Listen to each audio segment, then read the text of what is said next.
Atau kalau lagi nggak naik motor, biasanya mereka kumpul, joget-joget bareng. Mereka juga taruhan sakoi. Taruhan cewek buat dipajang di jok belakang motor mereka. Oke, ini terus-terusan ditagih sejak pertama kali gue sebut pas bahas Bosozoku di Jepang.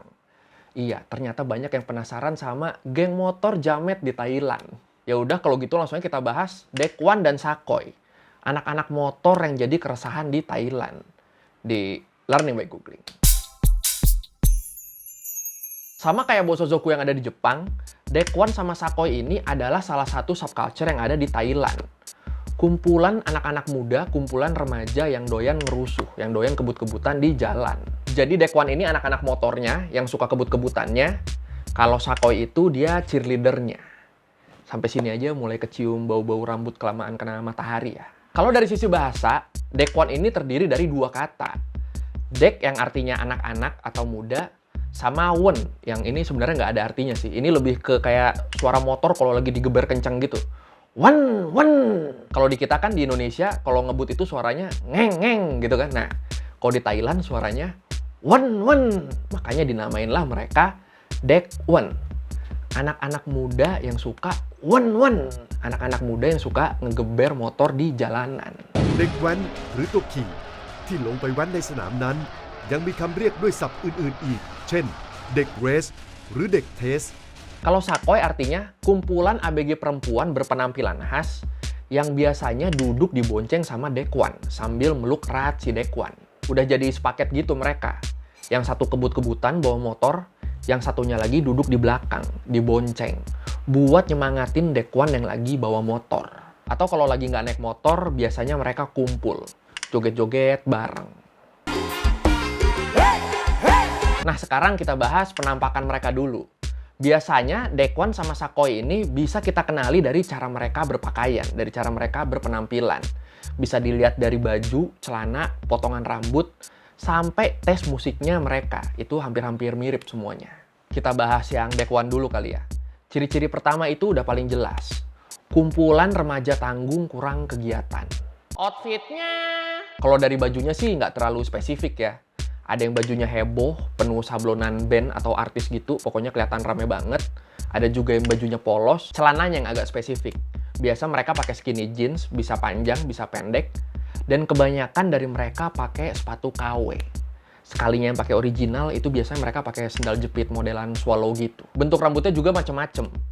Ada yang depannya pendek, belakangnya panjang. Banyak juga yang ponian. Dan kebanyakan dari mereka itu biasanya giginya dibehel. Aduh. Tapi gimana pun bentuk dandanan mereka, kita pasti bakal sadar kalau dia adalah Daekwon pas ngeliat dia lagi naik motor. Kalau Bosozoku kan modif motornya biasanya jok bagian belakangnya ditinggiin, dipanjangin, terus knalpotnya dibikin banyak. Nah, kalau Daekwon modif motornya biasanya modelan kayak gini. Modelan Thai look gitu, sama warna-warnanya biasanya selalu ngejreng. Ini kalau ada yang mau nganalisa modifan motornya silakan ya, gue soalnya kurang ngerti otomotif. Terus banyak banget dari Daekwon-Daekwon ini yang bawa motornya posenya kayak gini. Kayak Bang Baron. Ada yang tahu gak lu Bang Baron? Dan satu lagi ciri-ciri Daekwon yang pasti. Mereka kalau naik motor nggak pernah pakai helm. Kalau gue selalu pakai helm kok, sumpah. หมวกกันน็อกก็ไม่ใส่หาไฟแดงอีกต่างหากดูมันดูเท่อะเนี่ย Kalau Sakoi mereka ini ceweknya. Beda kalau mereka nggak bawa motor. Dan menurut gue mereka lebih eye-catching. Ciri-ciri mereka kalau menurut forum Dekdi sama Pantip, ini sambil lu bayangin ya. Yang pertama tuh perempuan ABG yang rambutnya terang tapi warnanya nggak jelas. Abu-abu enggak, blonde juga enggak. Muka sama leher kebanyakan warnanya beda. Katanya ini karena mereka nggak pernah ngedengerin saran dari orang lain. Yang ngasih tahu kalau foundation mereka ini shade warnanya salah. Yang mereka pakai tuh terlalu terang, nggak cocok sama kulit mereka. Akhirnya hasilnya muka mereka jadi abu-abu warnanya. Aduh. Terus udah gitu ditimpa pakai make up yang warnanya tajam. Sekalinya pakai lipstick juga biasanya langsung menor banget. Luarnya gelap, dalamnya terang. Gue sering lihat lagi nih yang begini di sini. Outfitnya, Outfitnya ya udah pasti, baju-baju minim. Bahkan beberapa cuma pakai BH doang. Waduh. Celana kebanyakan pastinya hot pants, dan sama kayak Daekwon. Mereka juga pakai behel fashion. Nggak jelas warnanya apa, yang penting kelihatan terang. Terus ini ciri-ciri yang unik menurut gua. Sekoi ini kemana-mana selalu bawa sisir. Sisir tuh pokoknya jadi barang yang nggak boleh ketinggalan. Terserah mau naruhnya di mana. Ada yang ditaruh di kantong, diselipin di pinggang, diselipin di BH. Pokoknya nggak boleh ketinggalan. Barang sakral ini, sisir. อุปกรณ์สำคัญเลยของสกอยก็คือหวีนั่นเองมันจะต้องแบบอยู่ในหัวสักที่ใดที่หนึ่งมินตันเอาไว้ตรงนี้แล้วกัน Terus ada lagi nih, ini ciri-ciri yang paling kampret menurut gua. Jadi pas gue baca, ada satu ciri-ciri ditulisnya tuh Roito. Bingung gua kan, Roito ini apaan? Pas gua cek ternyata Roito ini luka bekas knalpot.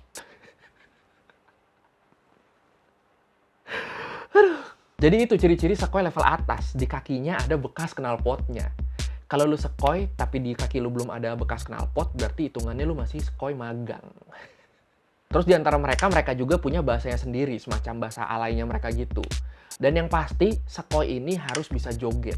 Joget-joget khas Daekwon dan Sekoi.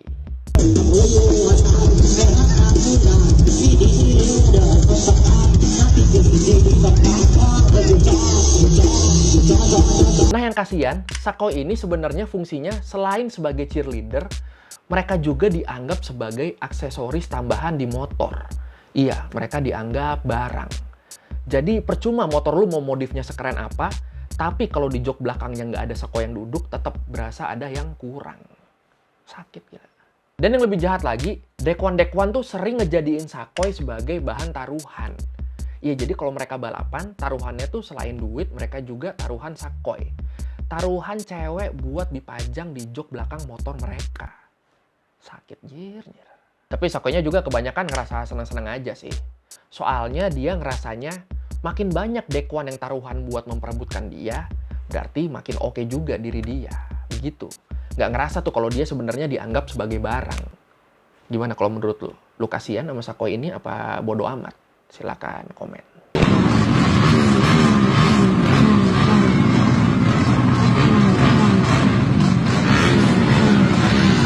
Selain ngincer hadiah berupa uang sama Sekoi, Daekwon ini kalau balapan di jalan juga ada tujuan lain. Apaan tuh? Ya apalagi, kehormatan, ketenaran di kalangan mereka. Sesuatu yang bisa meningkatkan kepercayaan diri mereka, yang nggak bisa mereka dapetin di kehidupan masyarakat normal. Kenapa gitu? Sebelum ke situ, enaknya kita bahas dulu dari akarnya ya. Dari kenapa Daekwon dan Sekoi ini bisa sampai jadi salah satu subculture di Thailand. Gue yakin lu semua udah pada tahu lah definisi subculture itu sebenarnya apa. Simpelnya sih budaya yang ada di dalam budaya. Atau kalau menurut The Sage Dictionary of Criminology, subculture itu artinya adalah gaya hidup yang memberikan arti penting bagi nilai-nilai yang berbeda atau menyimpang dari gaya hidup sebagian besar masyarakat. Contohnya kayak di masyarakat Jepang ada Bosozoku. Di masyarakat Thailand ya ada Daekwon sama Sekoi ini.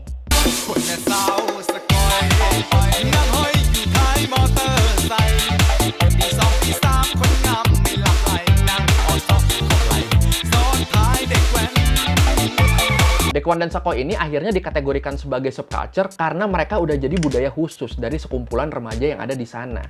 Sekumpulan remaja yang berbeda dari mayoritas remaja yang ada di Thailand. Dan sayangnya ini jadi budaya yang nggak ada manfaatnya. Karena apa yang mereka lakuin pada akhirnya pasti selalu nimbulin masalah. Masalah buat diri mereka sendiri, buat orang tua mereka, atau buat orang-orang di sekitar mereka. Daekwon ini juga kebanyakan udah pada ngakuin kalau apa yang mereka lakukan ini emang nggak ada gunanya. Tapi tetap mereka lakuin, mereka nggak berhenti. Kenapa gitu? Karena mereka punya cukup banyak uang, tapi nggak dapet cukup kasih sayang. Kalau kita perhatiin, Daekwon sama Sekoi ini kebanyakan bisa ditemuin di kota-kota dengan kawasan industri yang banyak pabriknya. Kayak di Bangkok, Chonburi, Rayong, Prachuap, Lampun, sama Korat. Kenapa kebanyakan di situ? Karena sebagian besar dari anak-anak ini orang tuanya adalah pekerja pabrik. Kerja siang malam sampai nggak sempet buat ngawasin anak-anaknya. Tapi penghasilannya cukup buat beliin anak-anak mereka motor. Yang sayangnya malah dipakai kebut-kebutan. Dipakai buat nyari perhatian yang nggak mereka dapet di rumah.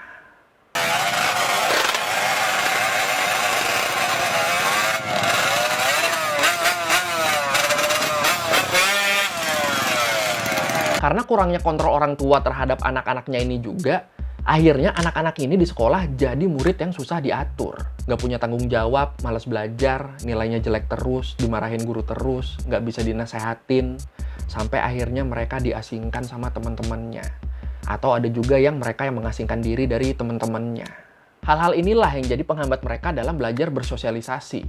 Mereka jadi stres, kepercayaan diri menurun, dan akhirnya ya udah, mereka jadi pergi keluar, nyari tempat yang bisa menerima mereka apa adanya. Akhirnya ketemulah mereka sama orang-orang yang senasib. Yang dari orang tuanya dapat motor, tapi nggak dapat kasih sayang. Kumpul-kumpul-kumpul, akhirnya mereka jadi geng motor yang meresahkan warga. Mereka kebut-kebutan, bisa juga mereka konvoi rame-rame, menarik perhatian, sampai dateng cewek-cewek yang tertarik sama mereka. Jadilah sekoi. Dan temen gue pernah bilang ke gue, sekoi inilah yang bikin angka kehamilan usia anak jadi melonjak di Thailand.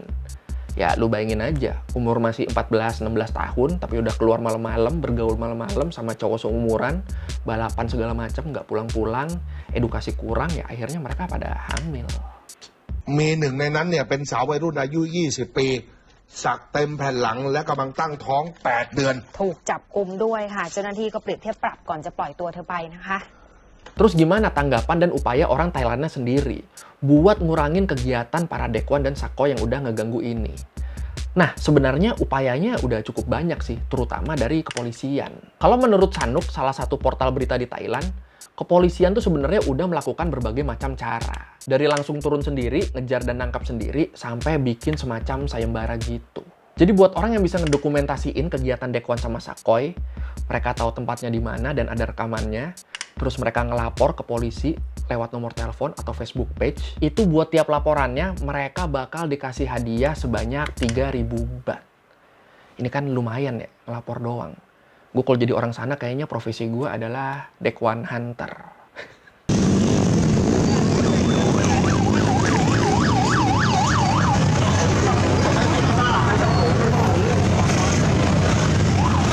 Tapi kalaupun udah ditangkap, biasanya sama polisi mereka cuma dikasih peringatan doang.